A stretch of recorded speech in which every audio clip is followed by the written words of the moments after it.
Et Pélagie Mwimba et Chélie Maneya nous font le tour d'horizon sur l'actualité à l'intérieur du pays.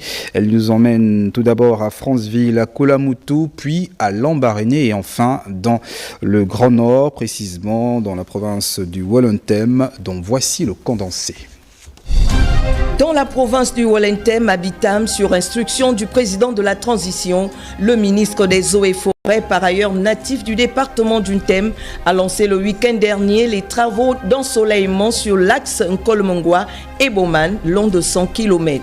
Des travaux qui visent à désenclaver cette partie du Gabon. 35 jeunes femmes d'Oyem ont bénéficié d'une formation en médecine pour être des aides-soignantes, une formation qui permettra de renforcer les effectifs dans les hôpitaux de la localité. Toujours à Oyem, une délégation des agents du ministère de l'Intérieur parcourt la ville pour sensibiliser et informer la population sur les enjeux du référendum à venir. 20 volontaires de la Croix-Rouge de Lambaréné viennent d'être outillés sur la variole du singe, un atelier qui vise à maîtriser la maladie et à éduquer la population du Moyen-Ogooué. Et dans la province de l'Ogooué-Lolo, le gouverneur de cette localité vient d'effectuer une visite des chantiers du CTRI pour s'assurer de l'évolution des travaux réalisés. À Franceville, les représentants des habitants du 3e arrondissement ont eu une séance de travail avec les délégués spéciaux de cette juridiction administrative sur l'élaboration des projets de développement à fort impact social financés par le président de la transition. Enfin, un nouvel organe chargé de collecter les déchets plastiques vient de lancer ses activités dans la ville de Franceville, une plateforme associative dénommée Franceville Vert. Découverte dans cette édition d'information, la grande Mayumba Development Company met au goût du jour sa filiale Agri Business Company, installée depuis quelques années dans le département de Mongo sur l'ancien site Siat Gabon, ambitionne de devenir une multinationale dans l'agro-industrie. Les détails avec Florence Gloire Pongui et Hervé Ndigé.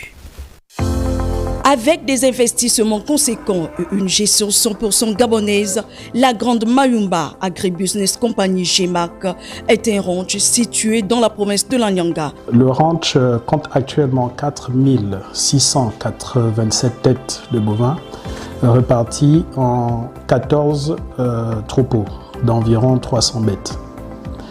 Actuellement, nous avons 2 divisions occupées sur 3 que compte le ranch, notamment la division 1 de 40 000 hectares, division 2 de 30 000 hectares et la division 3 dans un futur plus ou moins proche de 30 000 hectares qui sera occupé progressivement avec l'augmentation du cheptel.